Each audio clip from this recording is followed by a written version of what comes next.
Nitrogen যখন খেতে বেশি হবে তখন অবশ্যই পোকার আক্রমণ বেশি হবে, কারণ পাতাগুলো বেশি লকলক হয় তখন অবশ্যই পোকা খাইতে মানে মজা পায়। এই যে চাষাবাদ করছেন, এই চাষাবাদে আপনি কতটুকু সফল? আলহামদুলিল্লাহ মোটামুটি ভালো আছে। যদি জমি একটু ভেজা থাকে তাহলে 2 চাষ দিয়ে হয়তো বা 2 দিন পর আবার 2টা চাষ দিলাম। তার জমিতে প্রথম থেকে হারভেস্ট করা পর্যন্ত কতবার সার দিতে হয়, কি কি সার দিতে হয়, কতটুকু পরিমাণ সার দিবেন? সুপ্রিয় ভুট্টা চাষী ভাই, আজকে নতুন একটা এপিসোডে আপনাদেরকে অসংখ্য অসংখ্য ধন্যবাদ জানিয়ে আজকের ভুট্টা চাষ সম্পর্কে কি কিভাবে আপনি চাষাবাদ করলে আপনার ভুট্টা অধিক ফলন পাবেন, ভুট্টার জমিতে 1 বিঘা জমিতে 20 থেকে 25% কিভাবে ফলন বৃদ্ধি পাবেন, এই ব্যাপারে আজকে পুরো ভিডিওতে থাকছে। আমি রয়েছি মোহাম্মদ সোহেল রানা এবং আমাদের সাথে রয়েছে বগুড়া জেলার শেরপুর উপজেলার খানপুর ইউনিয়নের সুপলি গ্রামের শাহ আলম ইসলাম সবুজ। এই সবুজ ভাইয়ের নিকটে আসছি কারণ একটাই, এই সবুজ ভাইয়ের প্রায় 30 বছর ধরে সে ভুট্টা চাষ করছেন। প্রিয় কৃষক ভাই, আপনারা অবগত আছেন আমি এমন এমন কৃষকের থেকে আমরা পরামর্শ নিয়ে থাকি, আপনাদেরকে পরামর্শ দিয়ে থাকি, কৃষকের মতামত দিয়ে থাকি, যে কৃষকগুলা মানে ওই ফসল চাষ করতে করতে মানে একদম ফসলের সাথে লেপ্টে ভাবে লেগে আছে, এ টু জেড সেই প্রথম থেকে। ধরেন এই ভাই শালম ভাই সেই 30 বছর ধরে সে ভুট্টা চাষ করছেন। অবশ্যই আপনারা অবগত আছেন যে নতুন যারা চাষ করছেন এবং পুরনো যারা চাষ করছেন, আপনাদের ভিতরে কোনো যদি জানার অজানা কোনো কিছু বিষয় থাকে অবশ্যই আজকে জানিয়ে নেবেন। পুরো ভিডিও স্কিপ করে না দেখার আপনাদেরকে অনুরোধ করছি। আর আমার ভিডিওর যদি আপনার ভালো লেগে থাকে, আমার এই চ্যানেলটা যদি আপনার ভালো লেগে থাকে, অবশ্যই লাইক কমেন্ট এবং বেশি বেশি করে শেয়ার করার চেষ্টা করবেন। প্রিয় দর্শক, আমি কথা না বাড়িয়ে আজকে ভুট্টা চাষের দিকে একটু মনোযোগ দিব।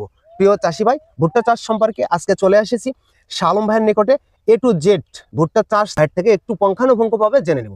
প্রিয় চাষি ভাই, আসসালামু আলাইকুম। ওয়ালাইকুম আসসালাম ওয়া রাহমাতুল্লাহ। ভাই আপনি ভালো আছেন? জি আলহামদুলিল্লাহ ভালো আছি। আমি দেখলাম আজকে মাঠে আপনি কাজ করছেন, সেচ দিচ্ছেন। আপনার টোটালে বলতে গেলে ভুট্টার জমি কতগুলো আছে আপনার? আমার জমি কতগুলো আছে ভুট্টা চাষ করছেন? 12 বিঘা। 12 বিঘা? জি 12 বিঘা জমিতে ভুট্টা চাষ করছেন। জি। গত বছর কত বিঘা করছেন? ওই গত বছর 12 বিঘা। গত বছর কি রকম ফলন পাইছেন আপনি? গত বছর এভারেজ, আমি বিভিন্ন জাতের ভুট্টা করি তো, হ্যাঁ, এক কোম্পানির ভুট্টা করি না না সাধারণত। মানে এটা সচরাচর নিয়ম, যে কোনো চাষি এক জাতের বা এক কোম্পানির ভুট্টা চাষ করলে অনেকেই লস হওয়ার সম্ভাবনা দেখা যায়। যেটা আপনার কাছে সবচাইতে ভালো, সবগুলো মিক্সড করে তো ভুট্টা চাষ করেন, তাহলে গড়ে বা মানে প্রতি বিঘায় কত মন করে বিঘা মানে ভুট্টা পেয়েছেন আপনি? আমি এভারেজ মানে আমি অবশ্য যে কয়টা জাত করি, অন্ততপক্ষে 4টা জাত করি, 4টা 5টা জাত করি। আচ্ছা, আমি প্রত্যেকটা জাত আলাদা আলাদা ভাবে হারভেস্ট করি। হ্যাঁ ধন্যবাদ। হারভেস্ট করি এই কারণে যে এটা আদর্শ চাষী হিসেবে আপনারা পরিচয় দিলেন, ভালো। এটা কিন্তু একটা আদর্শ চাষীর একটা গুণ। জি, সেই ক্ষেত্রে আপনি অবশ্যই ভালো করেছেন যে একটা আপনি যে কটা জাত করেন, যে কটা কোম্পানির জাতি আপনি ভুট্টা চাষ করেন, সেটা আলাদা আলাদা ভাবে একটু বলেন। আমি গত বছর, এই বছর তো লাগাইছি এই যে ভুট্টা দেখতে পাচ্ছেন। এবছর শেষ, গত বছর, এই বছর তো এখন সামনে আল্লাহর রহমতে যদি আল্লাহ পাক যদি মানে কোনো প্রাকৃতিক দুর্যোগ না দেয় আর যে আল্লাহর রহমতে ভালো ফলন হয়, সেটা হচ্ছে আলাদা ব্যাপার। কিন্তু গত বছরে যেটা করেছিলাম আমি 4টা জাতের ভুট্টা করছিলাম, 4টেই হারভেস্ট করছি আর কি। মোটামুটি তার মধ্যে ধরেন এই প্রভাত 1 জাত আছে। বিঘায় কতগুলো পাইছেন? আমি তো ধরেন যে বিঘায় ওটা তেমন ভালো মনে হয়, সম্ভবত 40-এর উপরে। মানে এটা শুকনা না কাঁচা? শুকনা, একদম শুকনা। আমরা কাঁচা বুঝি না, আমাদের এলাকায় কাঁচা কেউ কেনে না। আচ্ছা আচ্ছা, শুকনা একদম শুকনা। আপনার 1 বিঘা জমি 33 শতক বিঘা, 33 শতক বিঘা, 33 শতক বিঘা 1 বিঘা জমিতে আপনি প্রভাত 1 সম্ভবত, আমি সঠিক জানি না। আচ্ছা, এই এমিনেন্স কোম্পানির প্রভাত 1 বিঘায় 40 মণ, 40-এর উপরে হয়েছে আর কি। 40 উপরে 42, ধরেন 41-42 এরকম শুকনা হারভেস্ট করছে, একদম শুকনা। আচ্ছা, অন্য কোন কোম্পানিগুলো 37, 37.5, 38 এরকম 40 হয়েছে। কি জাত আছে? এটা আছে 900 সম্ভবত 90-55 একটা ছিল। নাম কি? ওরে 90-55 এম, 90-55 এম, হ্যাঁ এরকম নাম ছিল।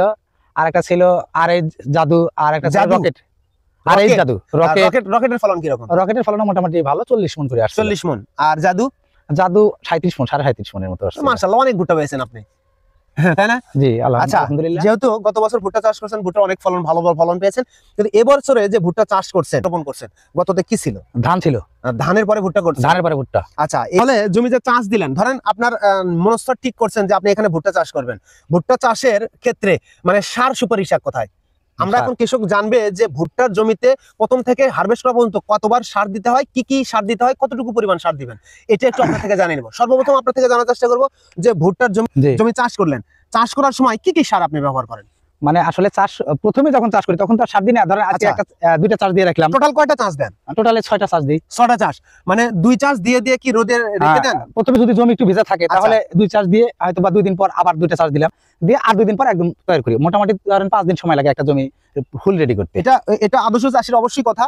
আমাদের গবেষণা সূত্রেও জানা গেছে যে অবশ্যই একটা জমিতে যখন চাষ করবেন, এক নাগারে 4 থেকে 5টা চাষ না করে অবশ্যই 2 চাষ দিয়ে কিছুদিন 2-3 দিন রোদেতে রেখে দিতে হবে। কারণ কি, রেখে দিলে কি হয়, আপনার এই জমির যে অনেকে অণুজীব, ক্ষতিকর যে অণুজীব আছে, পোকা আছে, এগুলো মারা যায়, রোদের সংস্পর্শে এসে মারা যায়, অথবা পাখি এগুলোতে আসে, পাখি কিন্তু খেয়ে ফেলে, পোকাগুলো খেয়ে ফেলে, তাহলে আপনার জমিতে পোকা কিন্তু কম থাকে। আচ্ছা, ধন্যবাদ। পর্যায়ক্রমে যে চাষ করার জন্য, এর পরবর্তীতে সেচ চাষ দিচ্ছেন, কি কি সার দিচ্ছেন একটু যদি বলতেন। আমি বিএডিসি ড্যাপ দিছি, পটাশ আর জিপসাম, তারপরে বোরন আর জিঙ্ক। আচ্ছা, পটাশ, বিএডিসি, ডিএপি কতগুলো ব্যবহার করছেন, কয় কেজি বিঘায়? বিঘাতে আমি সাধারণত 50 কেজি ব্যবহার করি। 1 বিঘা জমিতে ডিএপি 50 কেজি। 50 কেজি। আচ্ছা, টিএসপি দিবেন? টিএসপি না, টিএসপি তো দিতে হয় না, ডিএপি দিলে টিএসপি প্রয়োজন হয় না। ধন্যবাদ। অবশ্যই প্রিয় কৃষক ভাই, ডিএপি সার যদি অবশ্যই ব্যবহার করেন তাহলে আপনার জমিতে টিএসপি সারের কোনো কখনো প্রয়োজন হবে না। আর ইউরিয়া সার 40% সার যা প্রয়োগ করতেন ইউরিয়া সার, তার থেকে 40% সার কম দিতে হবে, কারণ এই ডিএপির মধ্যে টিএসপি এবং ইউরিয়া বিদ্যমান রয়েছে। আচ্ছা, তারপরে চাষি ভাই, এখন ডিএপির পরে কি সার ব্যবহার করছেন? ডিএপির পরে ওই যে পটাশ দিছি, এমওপি সার, পটাশ সার যেটা বলে, কত বিঘায়? কত বিঘায়? 35 কেজি। 35 কেজি, জি। তারপরে কি সার ব্যবহার করেন? জিপসাম। জিপসার কত? জিপসাম দিছি হচ্ছে 25 কেজি। 25 কেজি জিপসাম বিঘায়। তারপরে ইউরিয়া দিছি 10 KG only. Urea 10 KG, right. তারপর হচ্ছে জিঙ্ক, বোরন। জিঙ্ক মানে দস্তা যাক বলে আর কি। জিঙ্ক কত কেজি দিবেন? জিঙ্ক দিছি বিঘায় 1 কেজি। 1 কেজি। তারপরে বোরন দিছি 2 কেজি। 2 কেজি। দানাদার দিতে হয় না। দানাদার দিতে হয় না।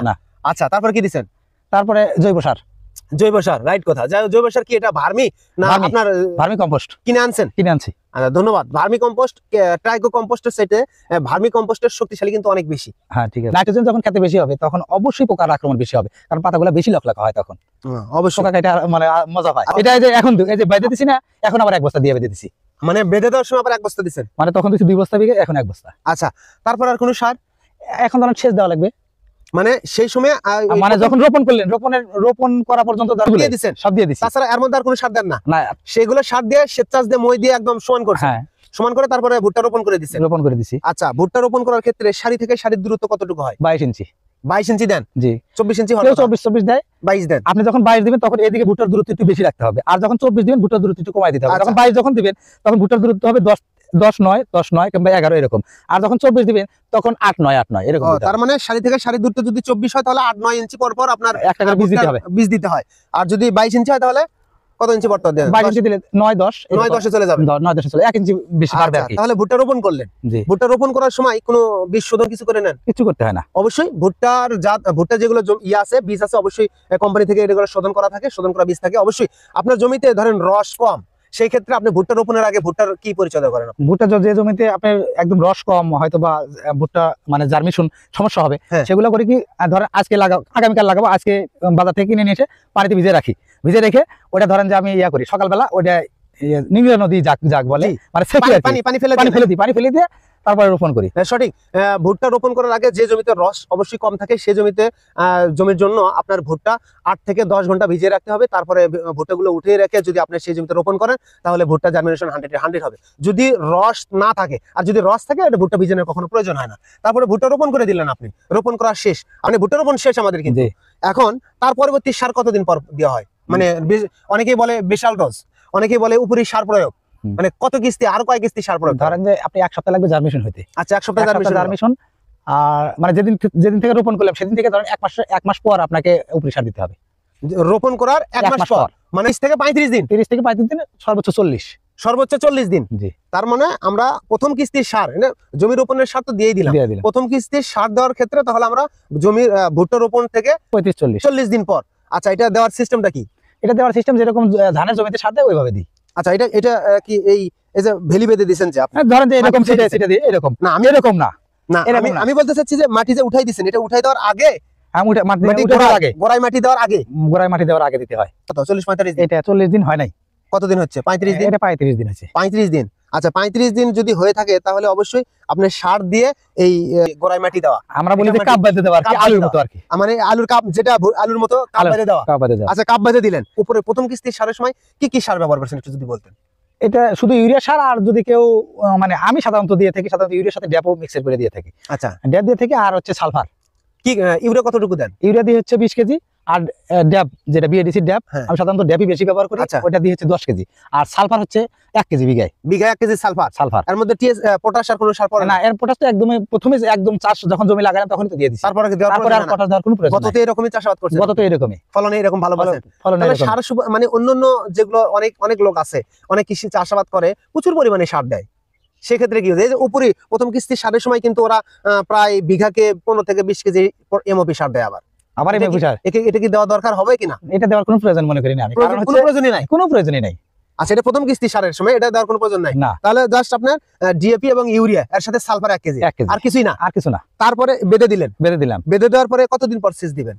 বেঁধে দেওয়ার পর মোটামুটি মাটির যতদিন ধরেন যে একটু রস থাকবে ততক্ষণ দেওয়া যাবে। মাটির মোটামুটি শুকানোর পর রস একটু কমে গেল, রস একটু কমে গেল তখন সেচ দিয়ে দিলেন। একদম আলুর মতো করে সেচ দিবে। প্রথম সেচা দিতে হয় আলুর মতো করে, একদম আলু সেচা। মানে একটা এই যে আল বেঁধে দিছেন, এই যে গোড়া যে মাটি দিছেন, মানে 3 ভাগের 1 ভাগ ডুবিয়ে দেন, ডুবে দিই, আর বাদ বাকি ফাঁকা রাখেন। বাদ বাকি ফাঁকা রাখি, মানে হালকা যেতে, হালকা সেচ যেটা বলা হয়। যেহেতু এর বয়স কম, এটা বেশি পানি সহ্য করতে বেশি পানি সহ্য করতে হবে না। রাইট। আর একটা কথা, এটা প্রথম কিস্তি সার গেল, আবার কি সার প্রয়োগ করতে হয় নাকি? আর আমরা সাধারণত আর সার দিতে হয় না, একদম যখন আবার ধরেন ভুট্টা হয়, কি হয়, ফুল আসে, কি ফুল আসে, ফুলের ওইটা যখন ধরেন যে ভুট্টার যখন কলা বের হয়, ওই ফুলের নাম আমি সঠিক জানি না, পুরুষ ফুল, পুরুষ ফুল আসে। যেটা বলা হয় ভুট্টার জমিতে যখন পুরুষ ফুল আসে, 85 থেকে 85 দিন, ভুট্টার রোপণ থেকে 80 থেকে 85 দিন হলেই পুরুষ ফুল বের হওয়া শুরু হয়ে যায়। এই সময় আবারও সার প্রয়োগ করতে হয়। হ্যাঁ, ওই সময় আবার সার প্রয়োগ করি আমরা সাধারণত। আচ্ছা, ওই সময় শুধু নাইট্রোজেন অর্থাৎ ইউরিয়া সার ব্যবহার করি। আপনি এটাই জানেন যে ভুট্টার পুরুষ ফুল বের হলেই আবার সার দিতে হয়? আবার সার দিতে হয়। আচ্ছা, সেই সময় কি কি সার ব্যবহার করেন? তখন ইউরিয়া বিশেষ করে ইউরিয়া বেশি দিই আমরা, আর হচ্ছে হলো ডিএপি। আর ইউরিয়া কত কেজি বিঘায়? বিঘায় তখন 15 কেজি দিই। 15 কেজি ইউরিয়া, 15 কেজি। আর কি ব্যবহার করেন? ড্যাপ 10 কেজি। আবারও ড্যাপ 10 কেজি। আবারও ড্যাপ 10 আর কেজি। অসাধারণ কোনো কিছু কোনো সারই নাই। তাহলে এইভাবে আপনি চাষাবাদ করেন? জি। তাহলে দ্বিতীয় কিস্তি এই সার দেওয়া, পুরুষ ফুল আসার পরে এই সার দিয়ে তখন কি আবার বেঁধে দিতে হয় নাকি? না, তখন আর বেঁধে তো একবারে দিলাম, আর দিতে হয় না। তখন আবার ওই দেওয়ার পরে সেচ, না সেচের পরে? সেচের পরে সার। সেচ দেওয়ার পরে সার দিতে হয়। হ্যাঁ, রাইট। ধন্যবাদ প্রিয় কৃষক ভাই, প্রিয় ভুট্টা চাষি ভাই, আপনারা অবশ্যই ভাইয়ের কথা, শালম ভাইয়ের কথাতে আপনারা বুঝতে পেরেছেন যে ভুট্টার জমিতে অনেক চাষি ভাই বলেছেন যে ভুট্টার জমিতে প্রচুর যত পরিমাণে সার দিব আমরা ততই ফলন বৃদ্ধি পাবে। এটা অবশ্যই ভুল ধারণা। ভুট্টার জমিতে যে ভুট্টার প্রয়োজন অনুযায়ী, আমরা জানি যে ভুট্টা মানে পুষ্টি চাহিদা একটু বেশি, ভুট্টার সার বেশি গ্রহণ করে, কিন্তু এমনও বেশি গ্রহণ করে না যে আপনার শরীরের প্রয়োজন হলো প্রতিদিন 1 পোয়া চাউলের ভাত। আপনি যদি আধা কেজি চাউলের ভাত যদি আপনি খান, তাহলে অবশ্যই আপনার পেটের সমস্যা হবে। এমনই যদি যে কোনো ফসলের, ভুট্টা বলেন, আলু বলেন, যে কোনো ফসলে আপনি চাষাবাদ করার সময় কি করতে হবে, ভুট্টার চাহিদা অনুযায়ী সার প্রয়োগ করতে হবে। এটাই আপনাদের বারবার বোঝানোর চেষ্টা করছি যে ভুট্টার জমিতে আমরা অতিরিক্ত কখনো সার প্রয়োগ করব না। আমরা যদি অতিরিক্ত সার প্রয়োগ করি তাহলে কি হবে, ভুট্টার জমিতে ভুট্টার যে পরিমাণ সারের প্রয়োজন হয় সে পরিমাণ সার ভুট্টার গাছ টেনে নেয়, আর বাদ বাকি কি হয়, বাষ্পায়িত হয়ে উড়ে যায়। অনেক সার কি হয়, মাটিতে রয়ে যায়, এগুলো ভুট্টা খেতে পারে না। আর যে জমিতে ভুট্টার জমিতে সারের পরিমাণ বেশি হয়ে যায়, সে জমিতে অনাবরত এমনিতেই আপনার পোকা এবং ছত্রাক পচা যেটা বলা হয়, এগুলো আক্রমণ বেশি করে থাকে। সেজন্য আপনাদের অবশ্যই অনুরোধ করব, আমরা ভুট্টা চাষের ক্ষেত্রে কখনোই এই কি করে বলে অতিরিক্ত সার কখনোই ব্যবহার করব না। যে শালম ভাইয়ের পরামর্শ অনুযায়ী আমরা সার ব্যবহার করার চেষ্টা করব। সার সুপারিশ যেটা বলা হয়, সে ভুট্টার রোপণ থেকে শেষ পর্যন্ত 3 বার সার প্রয়োগ করতে হয়।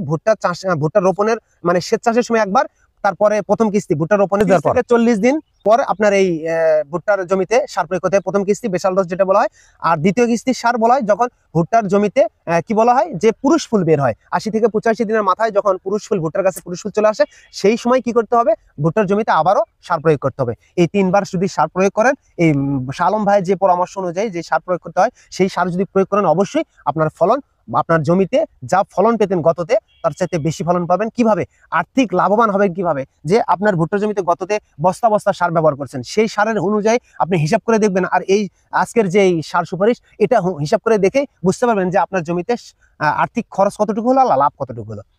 অবশ্যই আজকের ভিডিও এই পর্যন্তই। পরবর্তী ভিডিও দেখার জন্য অনুরোধ করছি।